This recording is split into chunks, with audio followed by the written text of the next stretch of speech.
اعوذ باللہ من الشیطان الرجیم بسم اللہ الرحمن الرحیم الحمد للہ رب العالمین الرحمن الرحیم مالک یوم الدین ایاک نعبد و ایاک نستعین اهدنا الصراط المستقیم صراط الذین انعمت علیہم غیر المغضوب علیہم ولا الضالین۔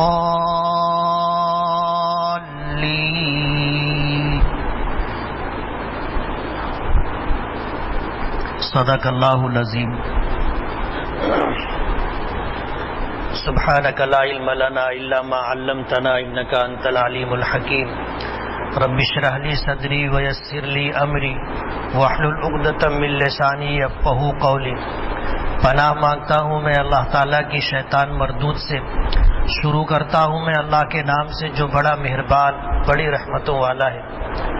تمام تعریفیں اللہ ہی کے لیے ہیں جو سارے جہانوں کا پروردگار ہے، جو بہت مہربان نہایت رحم کرنے والا ہے، جزا کے دن کا تنے تنہا مالک ہے۔ ہم تیری ہی عبادت کرتے ہیں اور تجھ سے ہی مدد مانگتے ہیں۔ ہمیں صراط مستقیم کی طرف رہنمائی فرما، وہ صراط مستقیم، وہ سیدھا راستہ جس پر چلنے والوں پر تو نے انعام نازل کیا، نہ کہ ان لوگوں کا راستہ جن پر تیرا غضب نازل ہوا، اور نہ ان کا راستہ جو گمراہ ہو گئے۔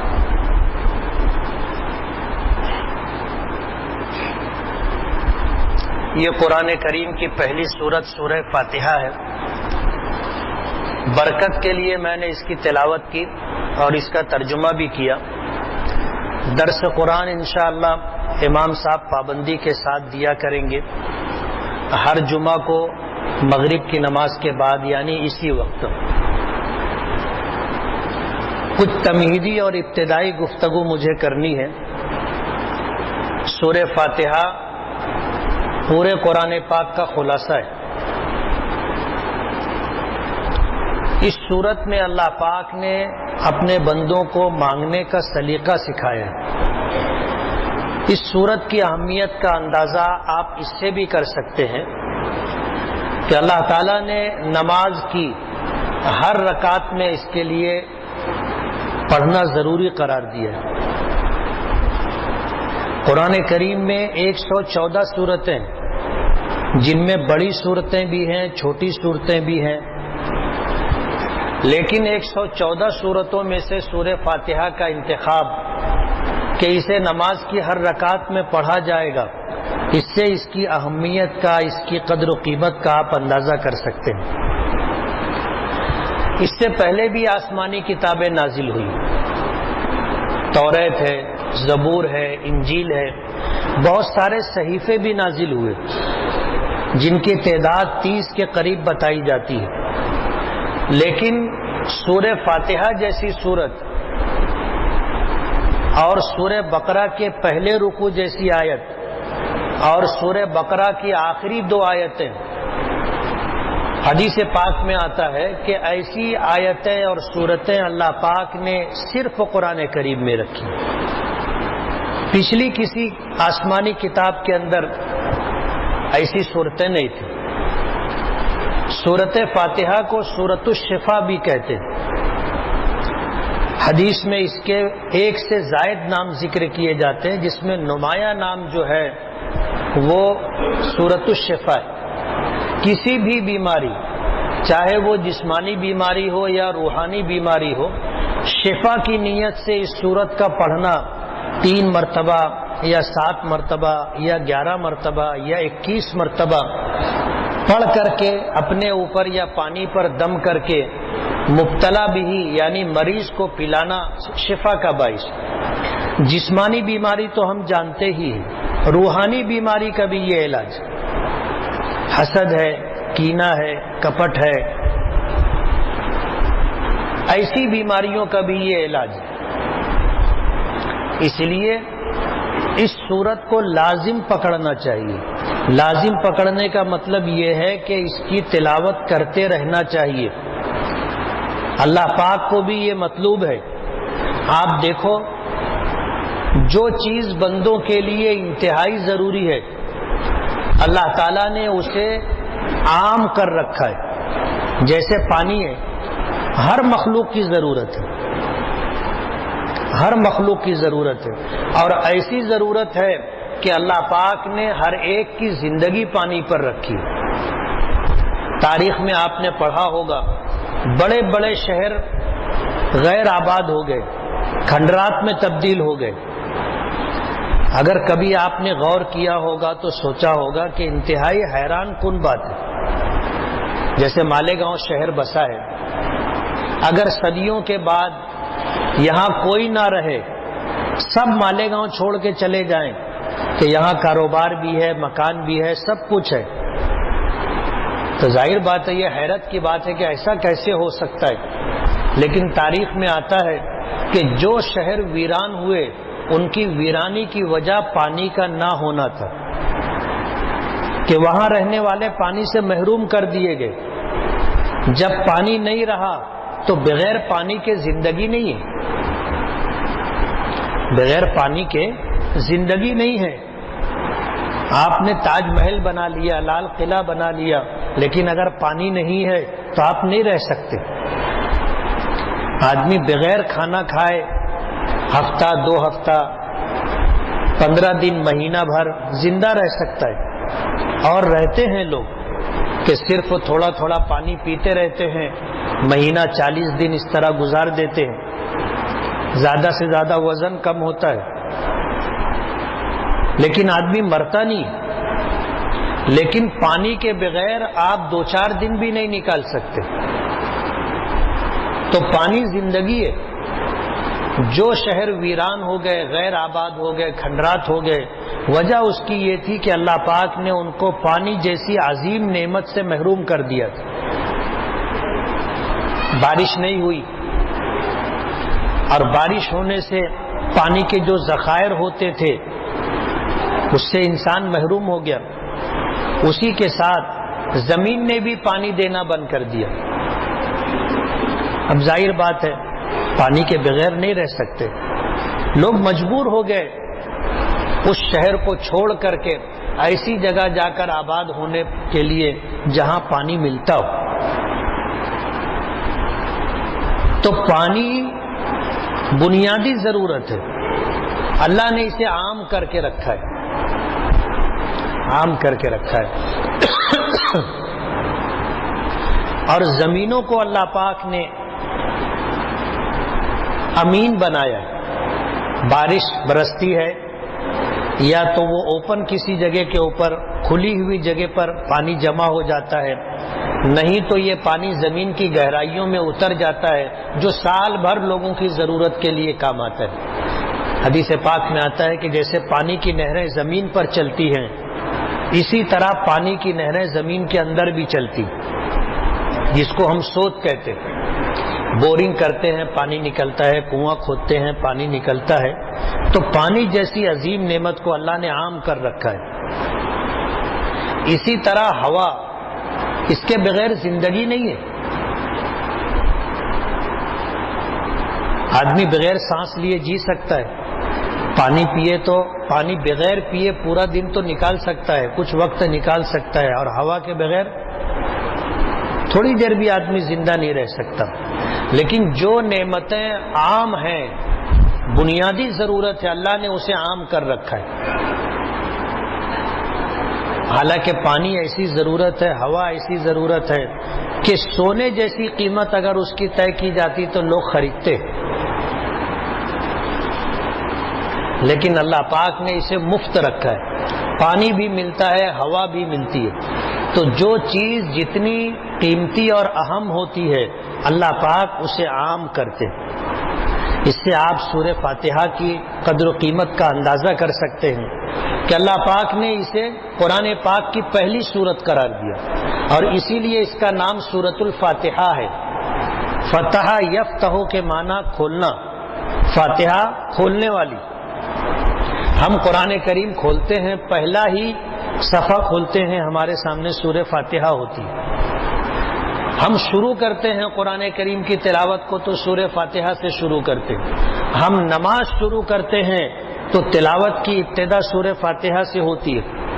اور فرض کی پہلی 2 رکعتوں میں سورہ فاتحہ کے بعد اور بھی سورت ملائی جاتی ہے، لیکن بعد کی جو سورتیں رکعتیں ہوتی ہیں اس میں صرف سورہ فاتحہ پڑھی جاتی ہے، لیکن سورہ فاتحہ پڑھی جاتی ہے.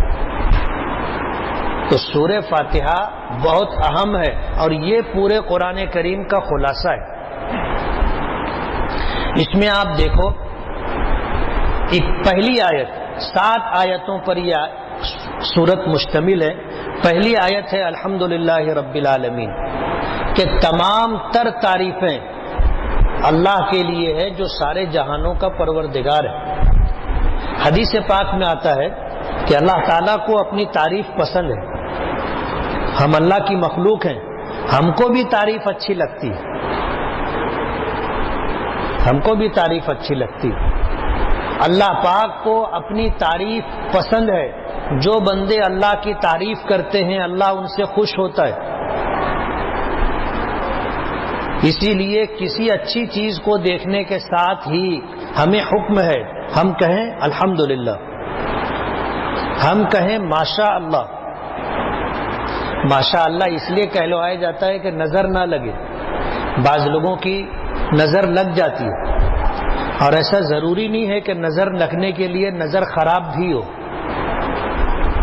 نظر خراب بھی ہو ایسا ضروری نہیں ہے. ماں باپ کی بھی نظر لگ جاتی ہے، دادی دادا کی بھی نظر لگ جاتی ہے، نانی نانا کی بھی نظر لگ جاتی ہے، سگے بھائی بہنوں کی بھی نظر لگ جاتی ہے.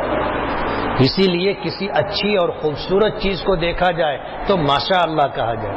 اور کسی چیز کی افادیت کی وجہ سے، کسی چیز کی حسن و جمال اور خوبصورتی کی وجہ سے آدمی متاثر ہو تو اللہ کی پہلے تعریف کرے. کیا کہے؟ الحمدللہ. تمام تعریفیں اللہ کے لیے، اس لیے کہ پیدا کرنے والا اور اسے حسن و جمال اور خوبصورتی دینے والا، اسے نفع بخش بنانے والا اللہ رب العالمین. اس لیے ہر موقع پر کسی بھی اچھی چیز کو دیکھ کر اللہ کی تعریف کی جائے الحمدللہ. اللہ تعالیٰ نے اپنی کتاب کا آغاز تعریف سے، تعریف کے جملے سے کیا کہ تاکہ قرآن کریم پڑھنے والا، قرآن کریم کی شروعات اور ابتدا کرنے والا اس بات کو محسوس کرے کہ ہمیں اللہ کی تعریف کرنی ہے. اور حدیث پاک میں یہ کہلوایا اپنے پیغمبر سے کہ اللہ تعالیٰ کو اپنی تعریف پسند ہے. جس نعمت پر اللہ کی تعریف کی جائے، اللہ کا شکر ادا کیا جائے، وہ نعمت ضائع اور برباد نہیں ہوتی. اللہ تعالیٰ اس کو حفاظت عطا فرماتا ہے. جس چیز پر اللہ کا شکر ادا کیا جائے، اور حمد شکر کا اعلیٰ درجہ ہے. حمد جو ہے شکر کا اعلیٰ درجہ ہے، سب سے بلند درجہ. تو اگر کسی نعمت کے ملنے پر یا کسی نعمت کے استعمال اور برتنے پر آدمی الحمدللہ کہہ لیتا ہے تو اللہ تعالیٰ اس نعمت کو سلامتی عطا کرتا ہے، اسے ضائع اور برباد ہونے سے محفوظ رکھتا ہے. اللہ نے اپنی کتاب کا آغاز الحمدللہ رب العالمین سے کیا. یہ سبق کہ زندگی کے ہر شعبے میں، ہر موڑ پر اللہ کی کسی بھی نعمت کو آدمی استعمال کرے تو اللہ کی تعریف کرے. اس نعمت کا استعمال ختم ہو جائے تو اللہ کی تعریف کرے. ہمیں حکم ہے اللہ کے نام سے آغاز کریں کسی بھی چیز کا. شرط یہ ہے کہ وہ گناہ کا کام نہ ہو، گناہ کا کام نہ ہو، نیکی کا کام ہو، بھلا کام ہو. اس کا آغاز اللہ کی تعریف سے کرنا چاہیے. الحمدللہ رب العالمین. تمام تعریفیں اللہ کے لیے. اللہ کی حمد اور تعریف کی جائے تو اللہ کے نام سے آغاز ہو. آدمی بسم اللہ کہے، بسم اللہ الرحمن الرحیم، اللہ کا نام، اور اللہ کا نام خود بابرکت ہے. تو سورہ فاتحہ میں الحمدللہ رب العالمین سے پہلے بسم اللہ الرحمن الرحیم مکتوب ہے، لکھا ہوا ہے۔ اس میں ائمہ کا اختلاف ہے کہ بسم اللہ الرحمن الرحیم سورہ فاتحہ کی آیت ہے، سورہ فاتحہ کا حصہ اور جز ہے، یا سورہ فاتحہ سے الگ ہے۔ اس میں ائمہ کا اختلاف ہے۔ بعض ائمہ کہتے ہیں کہ یہ سورہ فاتحہ کی پہلی آیت ہے، سورہ فاتحہ کا حصہ اور جز ہے، اور بعض ائمہ کہتے ہیں کہ یہ سورہ فاتحہ کا جز نہیں ہے، بلکہ برکت کے طور پر کسی بھی اچھے کام کا آغاز اللہ کے نام سے ہو، اس کے لیے بسم اللہ الرحمن الرحیم۔ تو آج اس موقع پر درس قرآن کا افتتاح ہو رہا ہے، درس قرآن کا افتتاح۔ سورۃ فاتحہ کے ذریعے سے اللہ پاک نے اپنے بندوں کو مانگنے کا سلیقہ عطا فرمایا کہ اللہ سے مانگنا ہے، کیسے مانگنا چاہیے۔ بعض لوگ کہتے ہیں کہ آپ دعا کر دو، دوسروں سے گزارش کرتے ہیں آپ دعا کر دو، ان کا گمان یہ ہوتا ہے کہ ان کی دعا قبول ہوگی، اور اپنے متعلق ان کو یہ بدگمانی ہوتی ہے کہ ہماری قبول نہیں ہوگی، اور جب ان سے کہا جاتا ہے کہ آپ بھی دعا کیا کرو تو کہہ بھی دیتے، بولے ہم لوگ کی نہیں قبول ہوتی۔ بات یہ نہیں ہے، کام سلیقے سے کیا جائے، جس طریقے سے بتایا گیا ہے اس طریقے سے کیا جائے تو دعا سب کی قبول ہوتی۔ اللہ تعالیٰ کسی کی بھی دعا کو رد نہیں فرماتے، کسی کی بھی دعا رد نہیں فرماتے، سب کی دعا اللہ قبول فرماتے۔ کسی کی دعا رد نہیں ہوتی۔ بسا اوقات ایسا ہوتا ہے کہ جو مانگا جائے، جب مانگا جائے، اللہ اس موقع پر وہ چیز عطا کر دیتے، تو بندہ بہت خوش ہو جاتا ہے کہ بس میری دعا قبول ہوگی۔ اور کبھی ایسا ہوتا ہے کہ دعا مانگی جاتی ہے لیکن اس دعا کا اثر ہمیں دکھائی نہیں دیتا، ہم مانگتے کچھ اور ہیں لیکن اللہ پاک اس کے بدلے میں ہمیں کچھ دوسری چیزیں عطا کر دیتا ہے، لیکن ہم نے وہ چیزیں مانگی نہیں تھی، اب وہ نعمتیں مل جاتی ہیں تو یہ خیال نہیں ہوتا کہ ہم نے مانگا تھا تو اللہ نے دیا۔ ٹھیک ہے، ہم نے کچھ اور مانگا تھا، اللہ نے کچھ اور دیا۔ تو کسی بھی نعمت کے ملنے پر آدمی کو یہ احساس ہونا چاہیے کہ میں نے اللہ سے مانگا تھا، اللہ نے دیا۔ یوں تو اللہ پاک بے مانگے بھی بہت ساری چیزیں دیتے، لیکن اللہ تعالیٰ کو مانگنا پسند ہے، اور سورہ فاتحہ میں اسی چیز کا سلیقہ بتایا گیا ہے کہ آدمی کو کیسے مانگنا چاہیے۔ پہلے اللہ کی حمد اور تعریف کرے، اللہ سے مانگنا ہے پہلے اللہ کی حمد اور تعریف، اور حمد اور تعریف میں ایک جملہ الحمدللہ رب العالمین اللہ پاک نے سورہ فاتحہ کی پہلی آیت بنائی۔ اللہ کی حمد اور تعریف کے اور بھی بہت سارے جملے ہیں جو قرآن کریم میں دیگر مقامات پر ہیں، حدیث پاک میں نبی کریم صلی اللہ علیہ وسلم نے ذکر فرمائے ہیں۔ آپ کی دعائیں ملتی ہیں جن دعاؤں میں ہمیں حمد کے کلمات ملتے ہیں کہ جب آدمی دعا شروع کرے تو پہلے اللہ کی حمد اور تعریف کرے، پھر اللہ کی قدرت، اللہ کی حاکمیت، اللہ کی عطا و بخشش اس کو سامنے رکھیں۔ الرحمن الرحیم یہ بھی تعریف کا جملہ ہے کہ اللہ نہایت مہربان اور بہت رحم کرنے والا ہے۔ پھر اس کی قدرت اور حاکمیت، مالک یوم الدین، بدلے کے دن کا تنے تنہا مالک۔ کل قیامت کے دن دینے والی ذات کس کی ہوگی؟ اللہ کی، صرف اللہ رب العالمین کی ذات ہوگی، اللہ کے علاوہ کوئی نہیں ہوگا جو کسی کو کچھ دے سکے۔ دے گا کون؟ اللہ پاک دیں گے۔ ہاں یہ ہو سکتا ہے کہ دینے کی سفارش کرنے کا اللہ پاک کسی کو موقع دے دے، جیسے حضور پاک صلی اللہ علیہ وسلم سفارش فرمائیں گے، شفاعت فرمائیں گے، لیکن دے گا کون؟ اللہ دے گا۔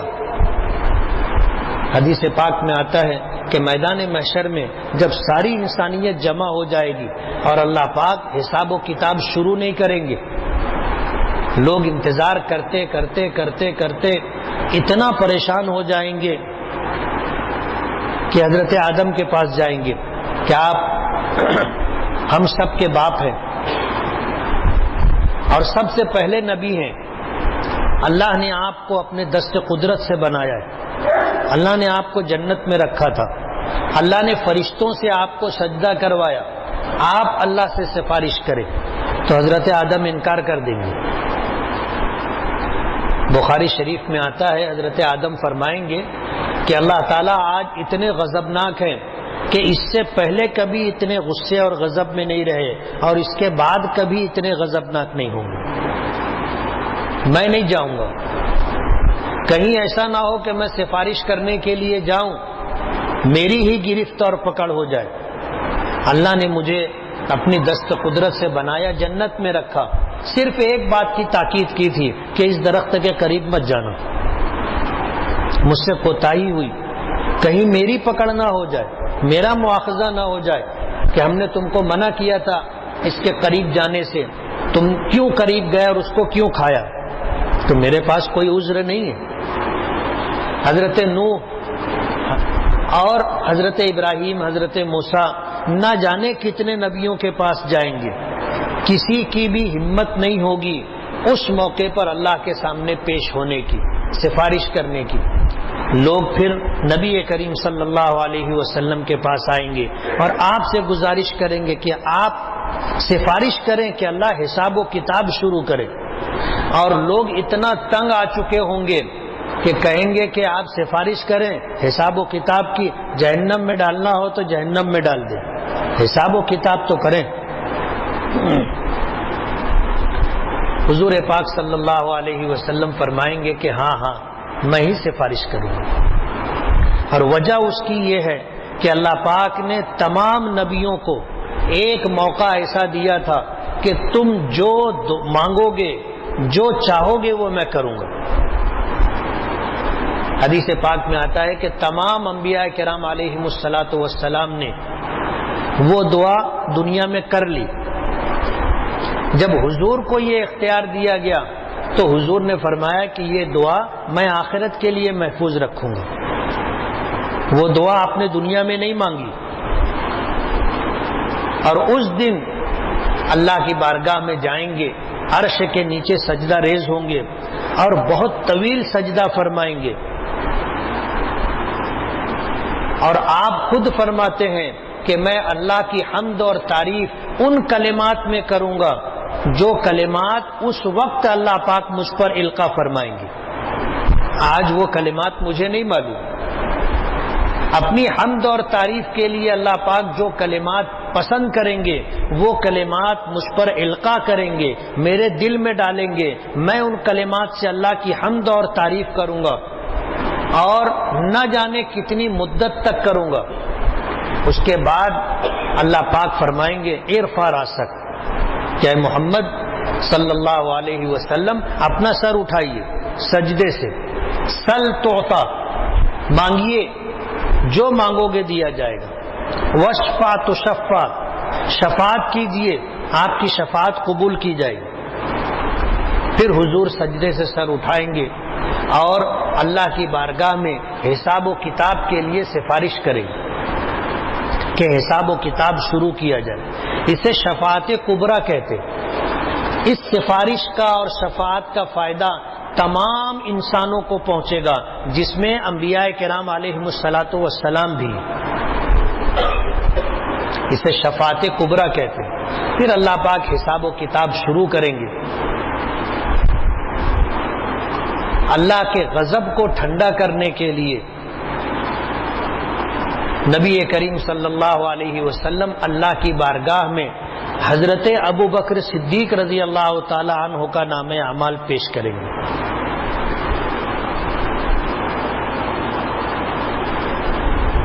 آپ اندازہ کریں کہ حضور کو حضرت ابو بکر صدیق رضی اللہ تعالی عنہ کے بارے میں کتنا اطمینان ہوگا کہ ایسی حالت میں اللہ کے غضب اور ناراضگی کو ختم کرنے کے لیے، دور کرنے کے لیے اللہ کی بارگاہ میں کسی کا نام اعمال اگر پیش کیا جائے گا تو وہ حضرت ابو بکر صدیق رضی اللہ تعالیٰ عنہ کا نام اعمال ہے۔ حساب و کتاب شروع ہوگا، چلے گا، قیامت کا دن 50,000 سال کے برابر ہوگا۔ ایک دن 50,000 سال کے برابر۔ دنیا کے 50,000 سال اور حساب و کتاب کے دن کی مدت بھی 50,000 سال، وہ ایک ہی دن ہوگا۔ حساب و کتاب ہوگا، جنتی جنت میں چلے جائیں گے، جن کے بارے میں جہنم کا فیصلہ ہوگا ان کے بارے میں پھر سفارش شروع ہوگی۔ سب سے پہلے نبی کریم صلی اللہ علیہ وسلم سفارش کریں گے، پھر اس کے بعد درجہ بدرجہ سفارشات لوگ کرتے رہیں گے۔ سفارش کرنے والوں میں ہم جیسے لوگ بھی ہوں گے۔ ہم جیسے لوگ سے مراد ہم سب۔ حدیث پاک میں آتا ہے کہ ایمان والوں میں ایسے لوگ بھی ہوں گے کہ جب اللہ پاک کسی کے بارے میں جہنم کا فیصلہ فرمائیں گے تو یہ مسلمان آگے بڑھے گا، عام مسلمان، یہ نبی بھی نہیں ہے، ولی بھی نہیں ہے، عالم بھی نہیں ہے، حافظ بھی نہیں ہے، مفتی بھی نہیں ہے، عام مسلمان وہ آگے بڑھے گا اور کہے گا کہ اللہ دنیا میں میں بھوکا تھا، اس شخص نے مجھ کو کھانا کھلایا،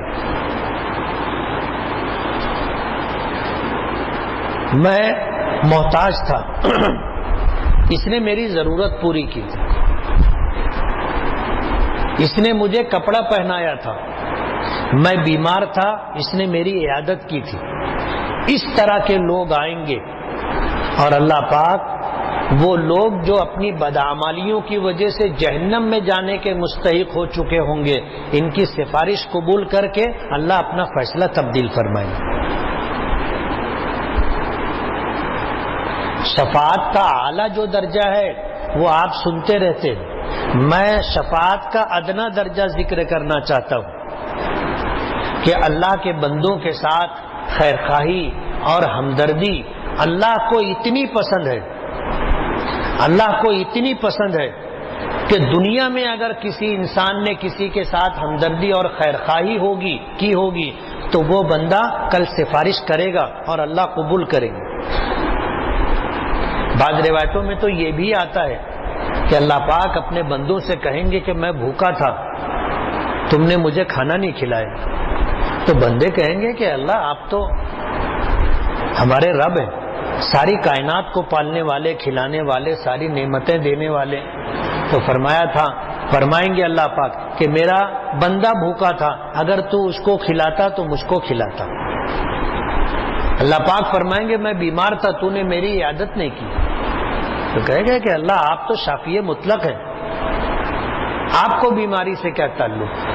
تو اللہ پاک فرمائیں گے کہ میں بیمار تھا، میرا بندہ بیمار تھا، تو اس کی عیادت کرتا تو میری عیادت کرتا، تو اس کو کھلاتا پلاتا پہناتا تو میرے ساتھ یہ معاملہ کرتا۔ اسی لیے حدیث پاک میں آتا ہے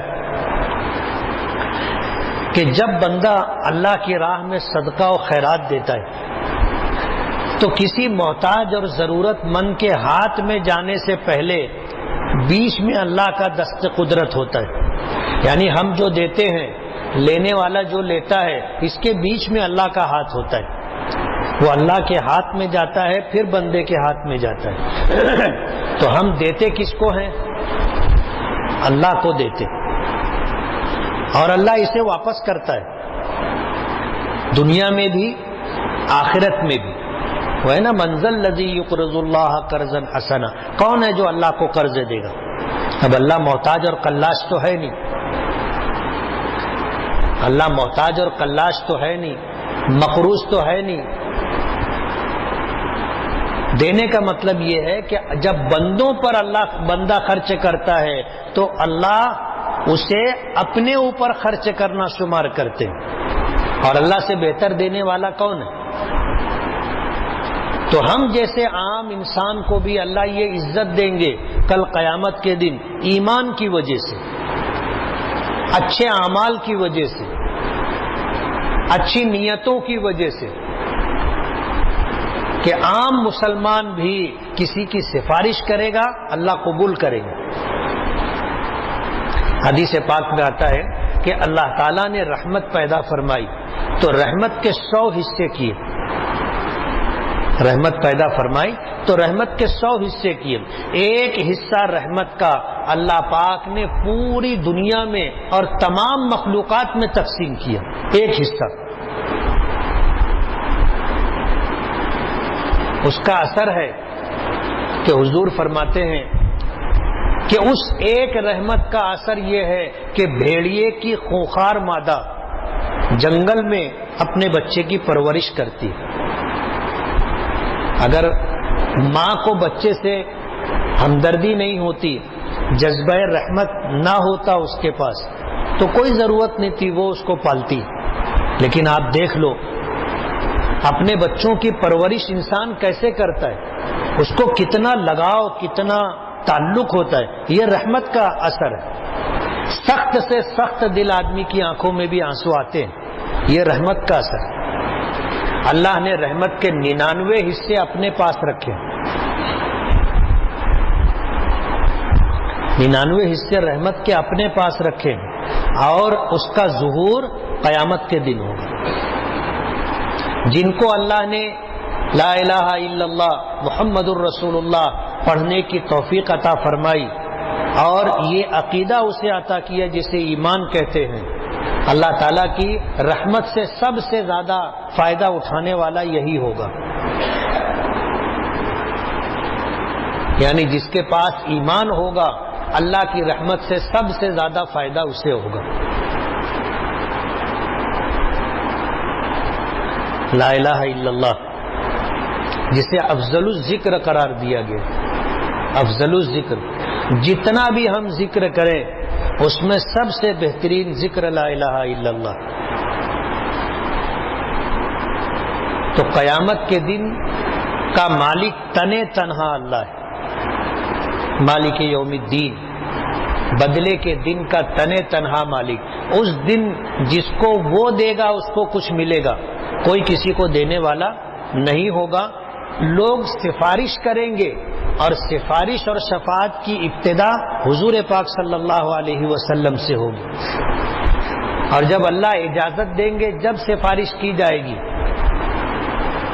وہ ہے نا منزل الذی یشفع عنده الا باذنہ، اللہ کی اجازت کے بغیر اللہ کے پاس کس کی ہمت ہے کہ وہ سفارش کرے؟ کوئی نہیں کر سکتا۔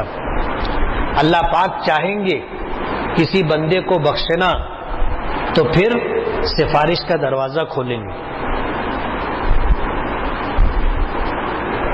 سفارش کا دروازہ کھولیں گے، اور جس کی سفارش قبول کرنا ہوگی اس کے دل میں اللہ یہ بات ڈالیں گے کہ تو آگے بڑھ، سفارش کر۔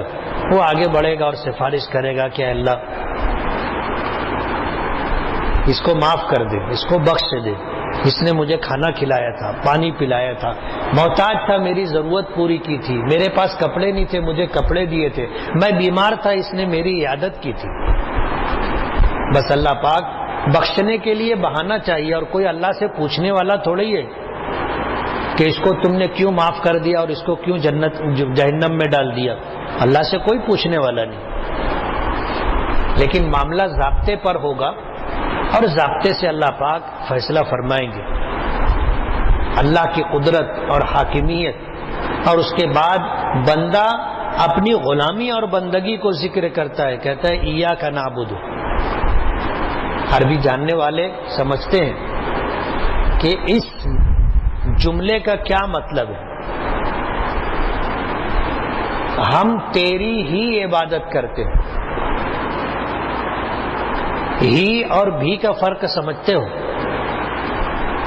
ایک جملہ ہے ہم تیری بھی عبادت کرتے ہیں، اور ایک جملہ ہے ہم تیری ہی عبادت کرتے ہیں۔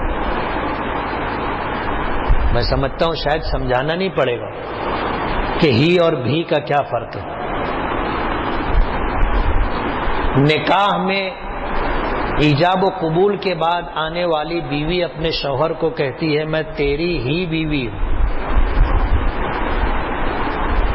سمجھ رہے ہو؟ اور بازار میں بیٹھ کے دھندا کرنے والی عورت کہتی ہے کہ میں تیری بھی ہوں۔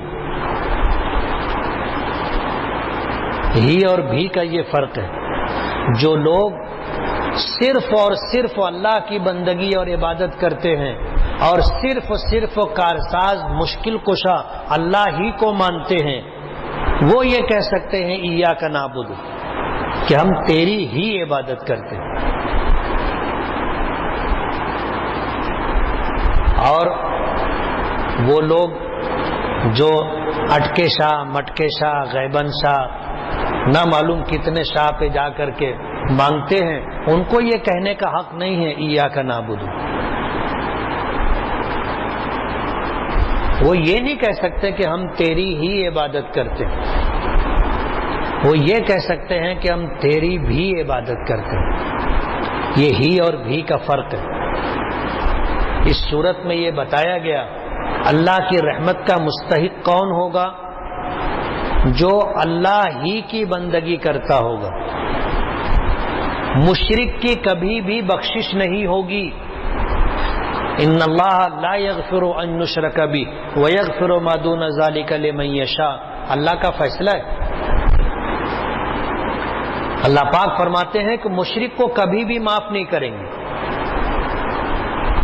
اور مشرک کے علاوہ جتنے بھی گناہ ہوں گے اللہ کی مشیت اور چاہت کے تحت ہے۔ اللہ چاہیں گے معاف کر دیں گے، چاہیں گے مواخذہ کریں گے، سمجھ رہے ہو؟ مشرک کی بخشش نہیں ہے۔ اس لیے اس صورت کے اندر یہ بتایا گیا کہ پہلے اپنی غلامی، اپنی بندگی اور اپنی صرف اور صرف اللہ کی اطاعت و فرما برداری بتاؤ کہ ہم تیری ہی عبادت کرتے ہیں، وَإِيَّاكَ نَسْتَعِينُ، ہم تجھ سے ہی مدد مانگتے ہیں۔ اور یہ چیز اللہ کو بہت پسند ہے، یہ چیز اللہ کو بہت پسند ہے۔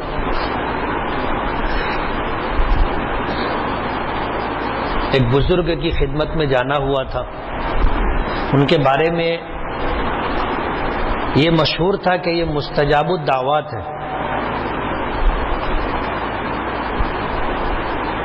لوگ کہتے تھے جانا تو دعا کروانا، ان کے پاس جانا تو اپنے لیے دعا کروانا۔ ان کے پاس جانے کا اتفاق ہوا، لوگ آتے تھے بولتے تھے، وہ دعا کرتے تھے، لوگ آتے تھے بولتے تھے، دعا کرتے تھے۔ ہم لوگ بیٹھے رہے، بہت دیر تک بیٹھے رہے، اتنی دیر بیٹھے کہ ان کو بھی احساس ہو گیا کہ یہ بہت دیر سے بیٹھے ہیں۔ ایک دو مرتبہ متوجہ بھی ہوئے تو ہم لوگوں نے کچھ کہا نہیں۔ جب سب نکل گئے تو ہم لوگ بیٹھے رہے، پھر بات چیت شروع ہوئی، بات چیت ہوتی رہی۔ تو پھر ہم لوگوں نے کہا کہ آپ کے بارے میں یہ بات زباں زد ہے کہ آپ جس کے لیے دعا کرتے ہیں وہ قبول ہوتی ہے۔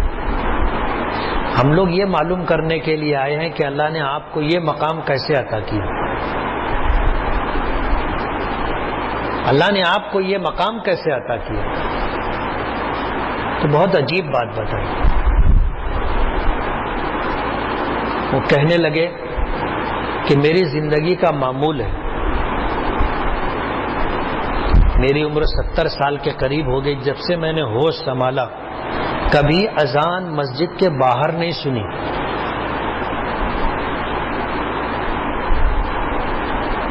سمجھ رہے ہو آپ؟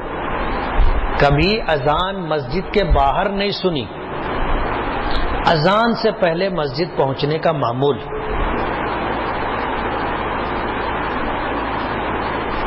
اور جب دعا کے لیے ہاتھ اٹھاتا ہوں تو میں یہ کہتا ہوں کہ اے اللہ میں ہمیشہ کا حاضر باش ہوں، ہمیشہ کا حاضر باش. جب تو اپنا دربار سجاتا ہے اور اپنے دربار کی طرف لوگوں کو بلاتا ہے تو میں بلانے سے پہلے آتا ہوں، بلانے سے پہلے آ جاتا. اور کبھی ایسا نہیں ہوا کہ آپ نے بلایا ہو اور میں مسجد کے باہر رہا ہوں. میں ہمیشہ کا حاضر باش ہوں. اب جو آدمی جتنا قریب ہوتا ہے اور جتنا پرانا تعلق ہوتا ہے آدمی اس کا پاس و لحاظ کرتا ہے. اب ایک شخص ایسا ہو جو صبح دوپہر شام رات سونے تک آپ کے ساتھ رہے، ہر وقت آپ کے ساتھ رہے، کبھی کچھ تقاضا نہیں، کبھی اس پر کوئی برا وقت آیا اور اس نے کہا کہ مجھے 100 روپے کی ضرورت ہے، آپ انکار کریں گے؟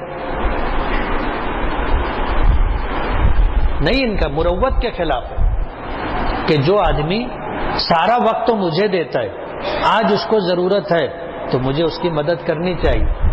تو ہمارے لیے 100 روپیہ دینا تو مشکل ہے، اللہ کے لیے دعا کا قبول کر لینا اس سے زیادہ آسان ہے. وہ کہنے لگے میں جب ہاتھ اٹھاتا ہوں تو میں یہ کہتا ہوں کہ اللہ میں ہمیشہ کا حاضر باش ہوں.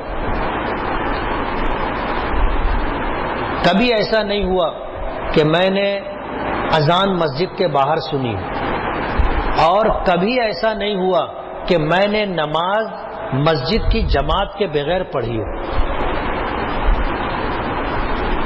ایک یہ ہوتا ہے کہ آدمی جماعت باہر بھی کر لیتا ہے، جماعت ختم ہو گئی دوسری جماعت کھڑی کر لیتا. کہنے لگے نہیں، میرا معمول ہے مسجد کی جو جماعت ہوتی ہے اس جماعت کے ساتھ نماز پڑھتا ہوں، اور جب دعا کے لیے ہاتھ اٹھاتا ہوں تو یہی بولتا ہوں کہ میں ہمیشہ کا حاضر باش ہوں. کبھی ایسا نہیں ہوا کہ آپ کا دربار لگا ہو اور میں حاضر نہ ہوں، اس لیے میری دعا قبول کر. اللہ قبول کرتا ہے. مستجاب الدعوات، بندگی کا اعلیٰ درجہ. ایاک نعبد و ایاک نستعین، اے اللہ تیری ہی عبادت کرتا ہوں اور تجھ سے ہی مدد مانگتا ہوں. اور پھر اس کے بعد دعا ہے اہدنا الصراط المستقیم، اے اللہ صراط مستقیم کی طرف رہنمائی فرما. صراط مستقیم کیا ہے؟ صراط الذین انعمت علیہم، جس راستے پر چلنے والوں نے ہمیشہ تیرا انعام پایا ہے، جن پر تو اپنا انعام کرتا ہے، جن پر تو اپنی نعمتیں اتارتا ہے، ان لوگوں کا راستہ مجھے عطا فرما. غیر المغضوب علیہم ولا الضالین، ان لوگوں کا راستہ نہیں جن پر تیرا غضب اترا، جو گمراہ ہو گئے ان کا راستہ نہیں. تو مانگنے کا سلیقہ بتایا کہ جب مانگنا ہو تو پہلے اللہ کی حمد اور تعریف کی جائے. اللہ کی حمد اور تعریف، اللہ کی قدرت، پھر اپنی غلامی، بندگی، اپنی وفاداری کا اظہار کیا جائے اور پھر اللہ سے مانگا جائے. تو ایسی دعا اللہ کبھی بھی رد نہیں فرماتی، اور دعا اطمینان سے کرنی چاہیے، گھائی گردی والی نہیں، اطمینان سے. کچھ اوقات فارغ کر کے دعا کرنا چاہیے. ابھی اتنے لوگ ہم لوگ بیٹھے ہیں، کتنے ایسے ہیں کہ جنہوں نے فرض نماز کے بعد جو دعا مانگی اس کو چھوڑ دو، اس کے بارے میں میرا نہیں پوچھنا ہے. اس دعا کو چھوڑ کر کے ہم میں سے کتنے لوگ ہیں جنہوں نے الگ سے دعا مانگی؟ ہاتھ اٹھانا.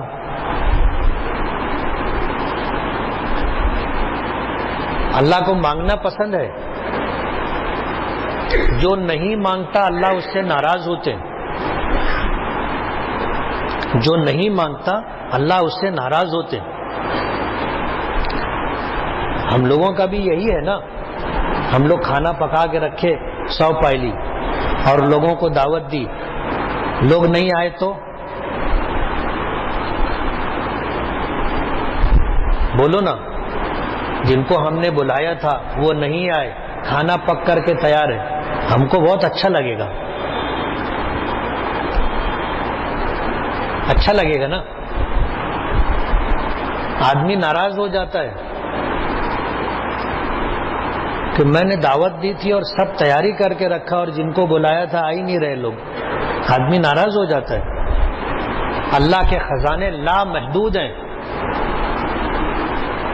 اللہ نے بندوں کو دینے کے لیے سب بنا کر کے رکھا ہے، اور جب بندے نہیں مانگتے تو اللہ ناراض ہوتا ہے، اور جو بندے مانگتے ہیں اللہ ان سے بہت خوش ہوتا ہے۔ اس لیے سورہ فاتحہ کا ایک پیغام یہ بھی ہے کہ ہم اللہ سے مانگیں، اور کیسے مانگیں، مانگنے کا طریقہ بتایا گیا۔ 24 گھنٹے کے معمولات میں سے کچھ وقت ہمیں ایسا رکھنا چاہیے جو ہم صرف ہمارے اور اللہ کے درمیان راز و نیاز،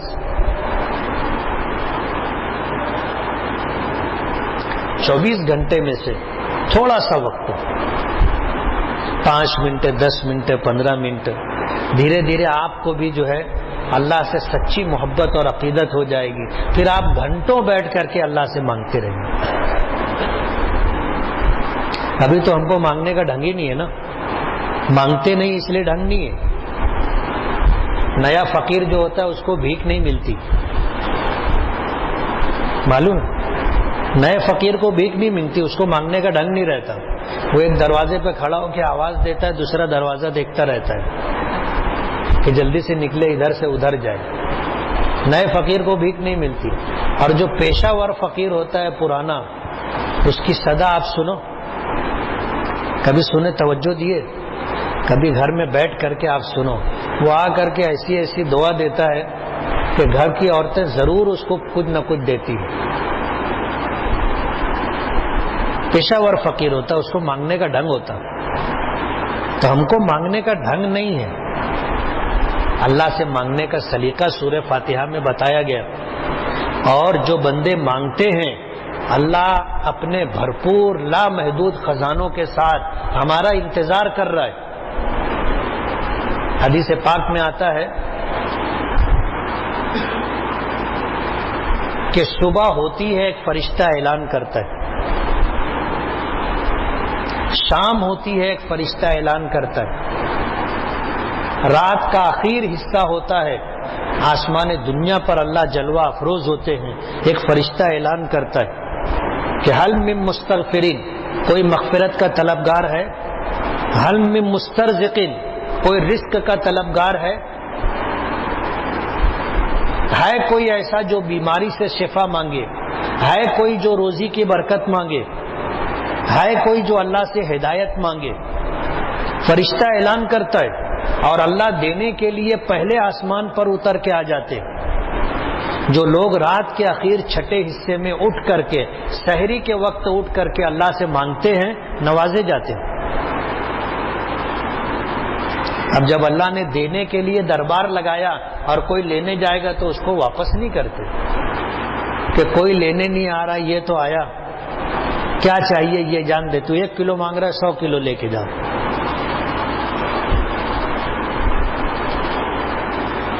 اللہ سے راز و نیاز کے لیے ایک وقت مخصوص کرنا چاہیے۔ ان فرض نماز کے بعد جو دعا مانگی جاتی ہے، معاف کرنا، یہ رسمی دعا ہوتی ہے،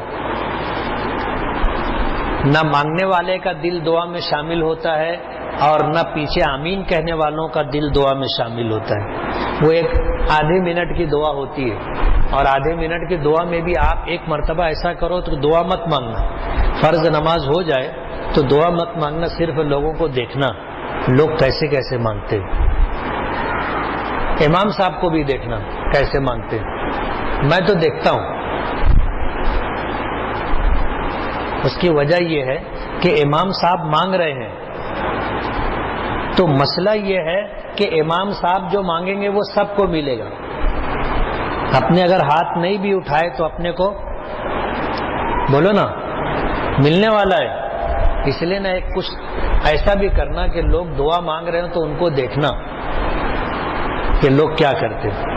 میں دیکھتا ہوں دعا مانگتے ہیں تو کوئی جو ہے ایسے کرتا رہتا ہے، میں نے تو سیوئی بنا رہا ہے،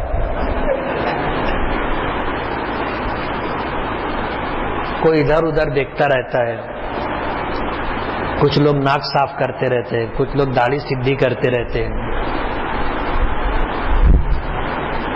یہ واقعہ ہے میں جو آپ کو بتا رہا ہوں، اور میری بات میں فرق نہیں پڑے گا، کیوں؟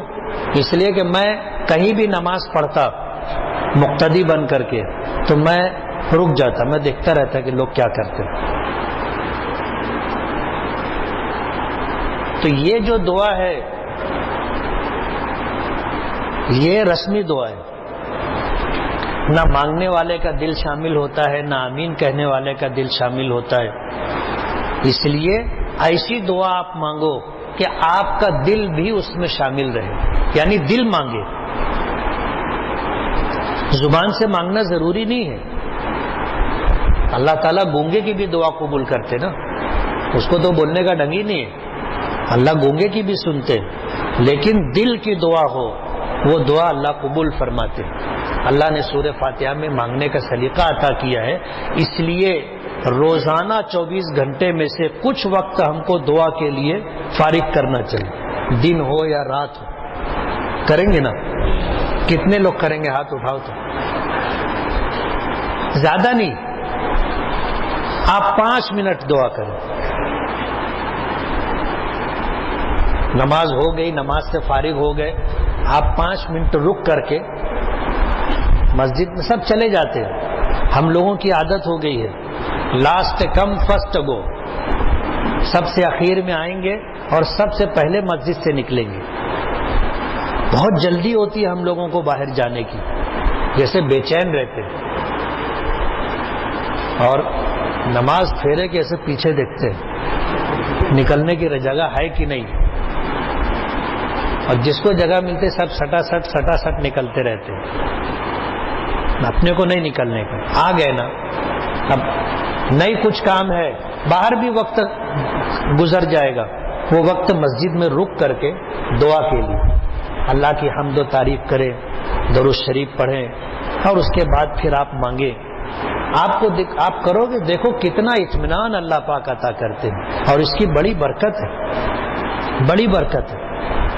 جو آدمی دروازہ کھٹکھٹاتا رہتا ہے، اگر اندر کوئی ہے تو دروازہ کھلے گا کہ نہیں کھلے گا؟ کھلے گا.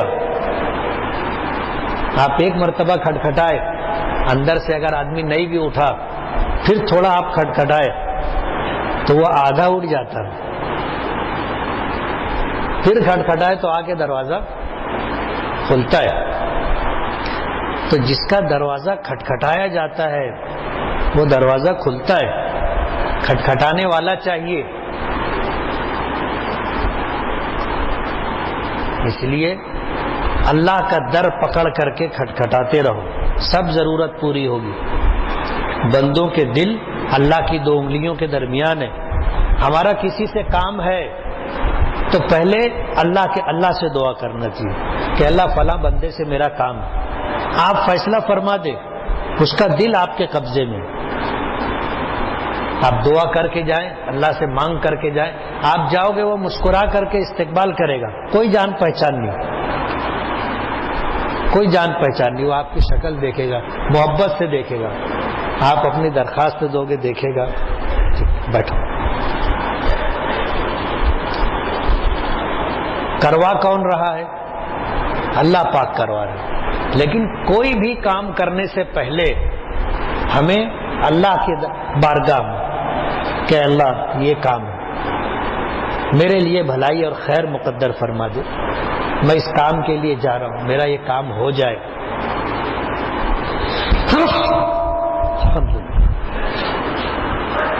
اللہ سے دعا کا معمول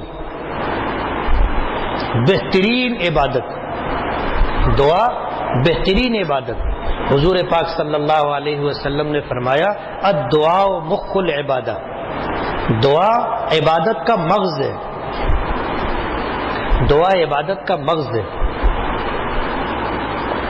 اور جب بھی دعا کرنی ہو تو دعا سے پہلے کوئی نیکی کرنا چاہیے. 2 رکعت نماز پڑھ لیے، قرآن کریم کا رکوع 2 رکوع تلاوت کر لیے، کچھ صدقہ و خیرات دے دیے، اور پھر دعا کرو. تو سورہ فاتحہ میں مانگنے کا ڈھنگ بتایا گیا، کیسے مانگنا چاہیے. اطمینان سے آپ مانگو، اللہ دینے کے لیے بیٹھے ہیں. اللہ کے خزانے میں کسی چیز کی کمی نہیں، کسی چیز کی کمی نہیں. جو مانگو گے اللہ بہتر جانتا ہے کہ جو تم مانگ رہے ہو وہ تمہارے لیے بہتر ہے یا نہیں.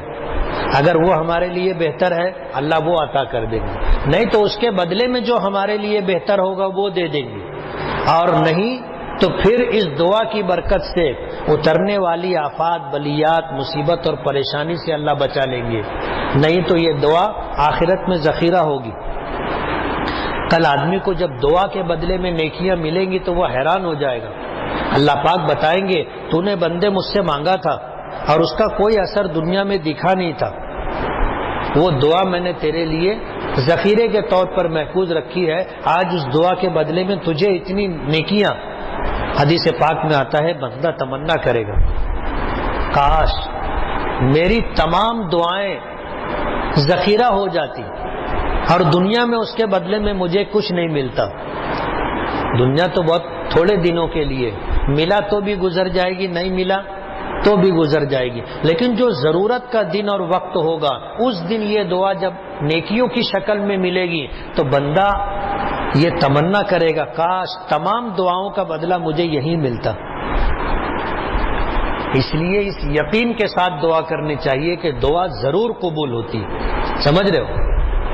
یہ حدیث بتانے کا مطلب یہ ہے کہ ہمارا اعتماد بڑھے، ہمارا یقین بڑھے. ہر دعا قبول ہوتی ہے، کوئی دعا ایسی نہیں ہے جو اللہ پاک رد کرتے. رد وہ کرے جس کے خزانے میں کچھ نہ ہو، رد وہ کرے جس کے پاس دینے کے لیے نہ ہو. اللہ تو دینے کے لیے بیٹھے اور اللہ کے خزانے لامحدود ہیں، کسی چیز کی اللہ کے خزانے میں کمی نہیں ہے، اور اللہ دے کر خوش ہوتا ہے، دے کر خوش ہوتا ہے. آپ مانگ کے تو دیکھو. اس لیے سورہ فاتحہ کا یہ پیغام ہے کہ ہمیں اللہ سے مانگتے رہنا چاہیے، اور جو بندے مانگتے رہتے ہیں اللہ ان سے خوش ہوتا ہے، جو نہیں مانگتے اللہ ان سے ناراض ہوتا ہے. اللہ تعالی ہمیں اس پیغام پر عمل کرنے کی توفیق عطا فرمائے. وآخر دعوانا ان الحمدللہ رب العالمین.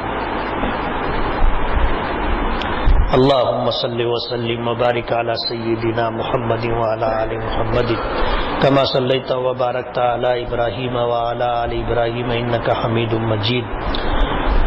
اللهم إنا أمسينا منك بنعمة وعافية وستر وصحة وعفة وتوفيق فالحمد لله على ذلك فأتمم علينا نعمتك وعافيتك وسترك في الدنيا والآخرة. اللهم اغفر ذنوبنا وامحو عيوبنا واستر عوراتنا وآمن روعاتنا واقض حاجاتنا واشف مرضانا وارحم موتانا. اللهم يسر لنا أمورنا مع الراحة لقلوبنا وأبداننا والسلامة والعافية في ديننا ودنيانا. اللهم إنا نسألك علما نافعا ورزقا واسعا وعملا متقبلا وشفاء من كل داء. اللهم إنا نسألك عيشة نقية وميتة سوية ومردا غير مخز ولا فازح. جزا الله عنا محمدا صلى الله عليه وسلم ما هو أهله. صلى الله تعالى على خير خلقه محمد وآله وأصحابه أجمعين برحمتك يا أرحم الراحمين.